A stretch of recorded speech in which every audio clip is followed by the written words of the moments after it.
आप सभी का एक बार और श्रीमद् भागवतम की क्लास में बहुत बहुत स्वागत है।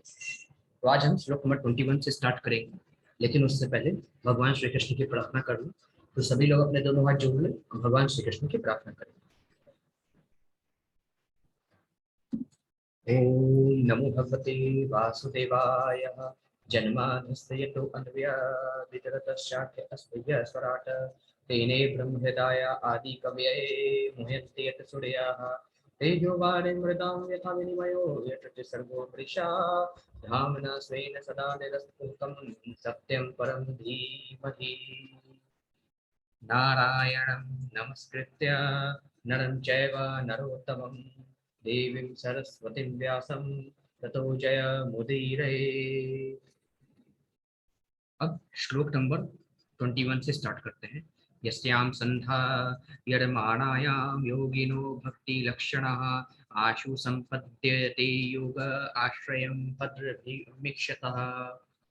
अब यहाँ पे श्री सुखदेव गोस्वामी महाराज परीक्षित को बोलते हैं, हे राजन, स्मरण की इस पद्धति से तथा भगवान के कल्याणप्रद साकार रूप का दर्शन करने के अभ्यास में स्थिर होने से मनुष्य भगवान के प्रत्यक्ष आश्रय के अंतर्गत उनकी भक्ति को शीघ्र ही प्राप्त कर सकता है। तो यहाँ पे श्री सुखदेव गोस्वामी बोलते हैं, हे राजन, स्मरण की इस पद्धति से इस प्रकार से भगवान को अगर याद करेंगे तो भगवान के कल्याणप्रद साकार स्वरूप का दर्शन करके और इस अभ्यास से भगवान का नाम स्मरण करके भगवान के कल्याणप्रद साकार स्वरूप का दर्शन करने के अभ्यास में जब हम स्थिर हो जाते हैं तो मनुष्य भगवान के प्रत्यक्ष आश्रय के अंतर्गत उनकी भक्ति को शीघ्र प्राप्त कर सकता है। कैसे भक्ति, भगवान की भक्ति कैसे मिलती है?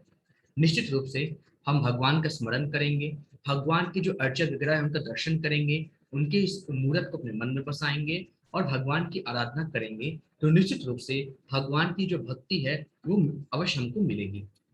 फिर आगे श्री सुखदेव गोस्वामी कहते हैं, यथा संधार्य ते ब्रह्मन् धारणा यत्र सम्मता यत् याद्यस्य शिवा हरेदाशु पुरुषस्य मनोमलम।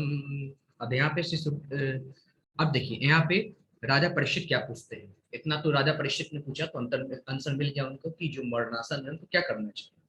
अब महाराज परीक्षित पूछते हैं, सौभाग्यशाली राजा परीक्षित ने आगे पूछा, हे ब्राह्मण, कृपया करके विस्तार में यह बताएं कि मन को कहाँ और कैसे लगाया जाए और धारणा को किस तरह स्थिर किया जाए कि मनुष्य के मन का सारा मैल हटाया जा सके।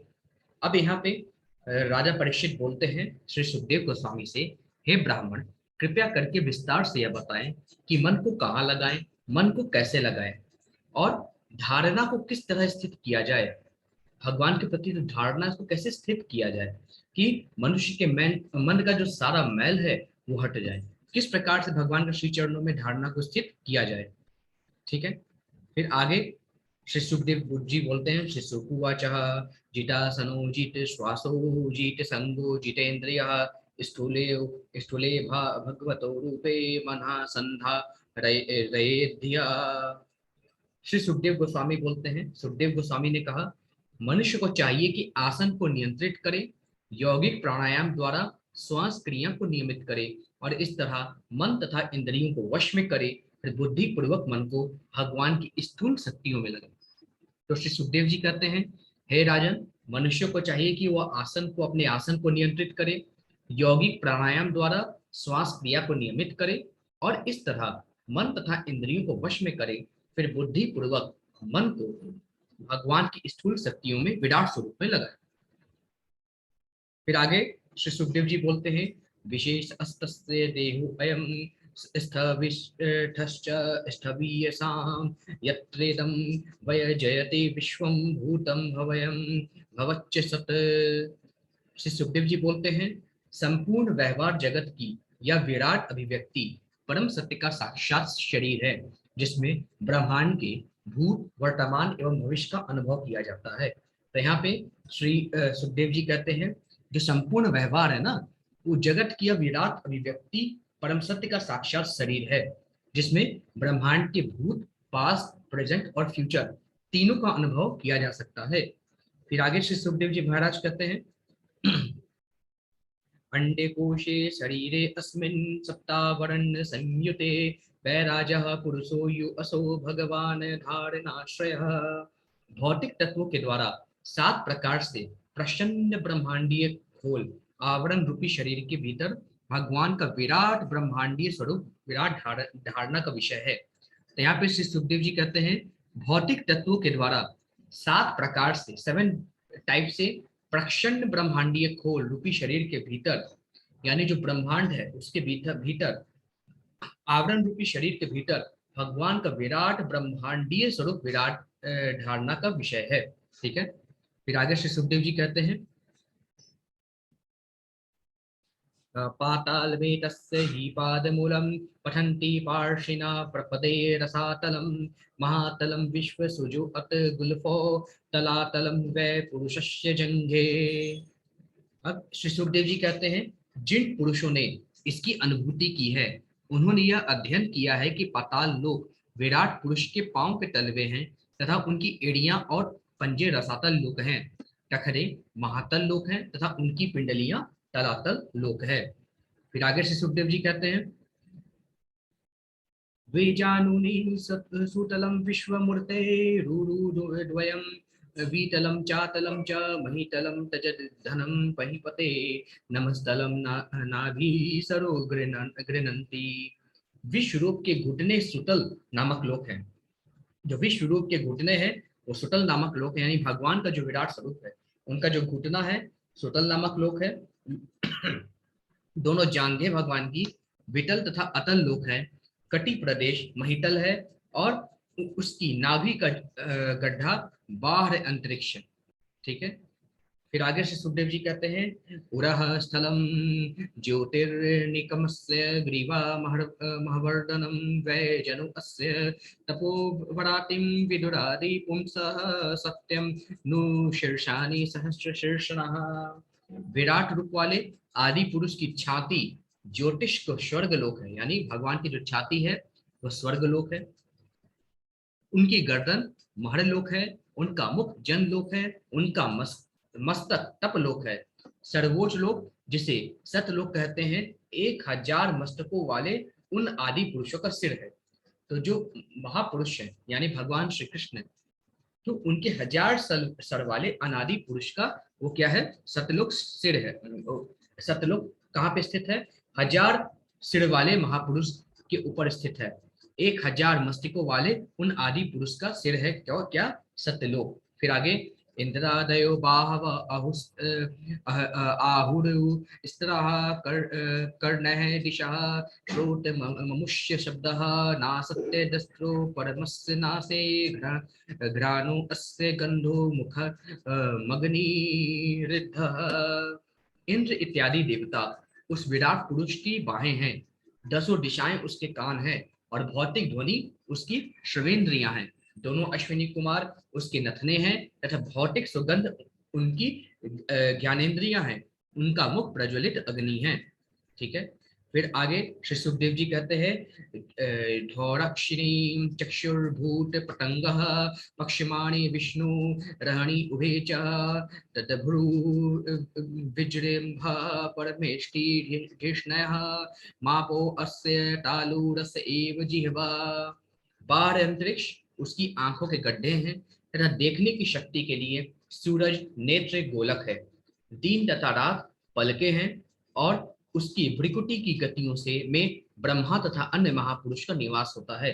जल का अधीश्वर वरुण उसका तालु तथा सभी वस्तुओं का रस यह सार उसकी जीव है।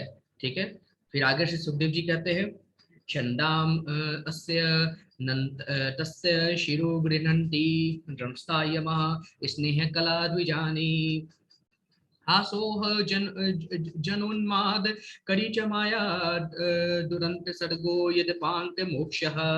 वे कहते हैं यानी सुखदेव जी कहते हैं कि वैदिक स्त्रोत भगवान के मस्तक हैं, मृत्यु का देवता तथा पापियों को दंड देने वाले यम उनकी दाढ़ें हैं, स्नेह की कला ही उनके दांत हैं और सर्वाधिक मोहिनी माया ही उनकी मुस्कान है। यह भौतिक सृष्टि रूपी महान सागर उनकी चितवन स्वरूप है।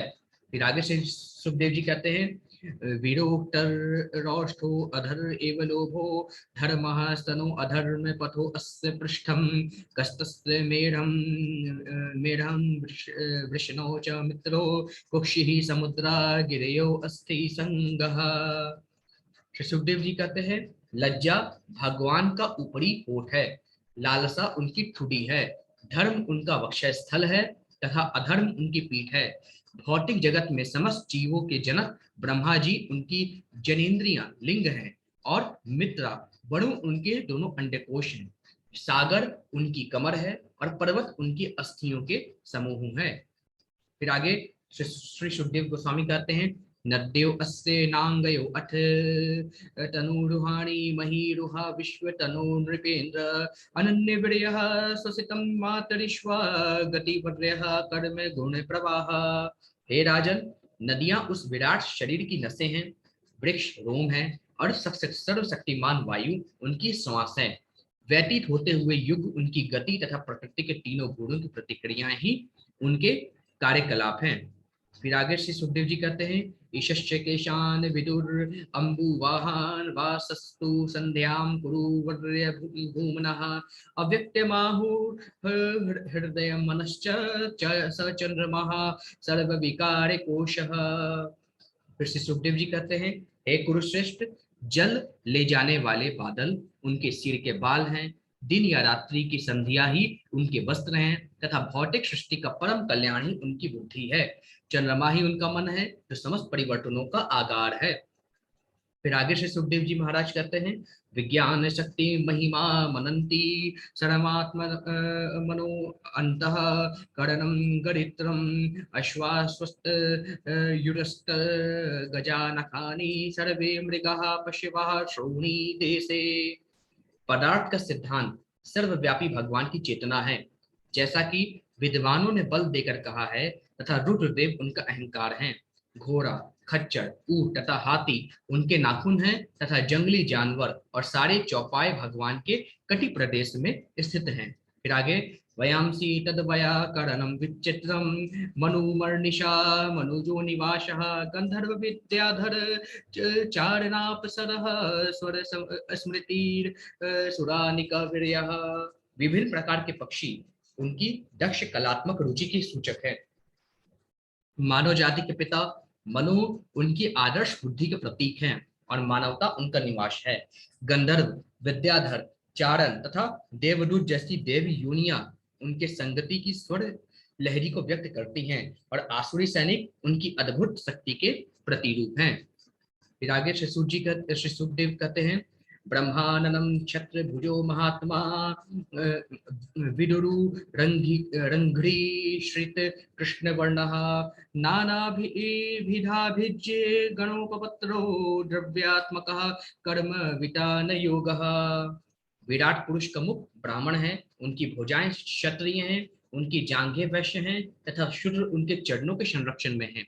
सारे पूज्य देवता उनमें सन्निहित हैं और यह प्रत्येक व्यक्ति का कर्तव्य है कि भगवान को प्रसन्न करने के लिए यथासंभव वस्तुओं से यज्ञ संपन्न करें। श्री सुखदेव जी महाराज कहते हैं, या न सावीश्वर विग्रहस्य यह सन्निवेशः कथितो मया ते संधार्यते अस्मिन् वपुषि स्थविष्ठे मनः स्वबुद्धया न यतो अस्ति किंचित।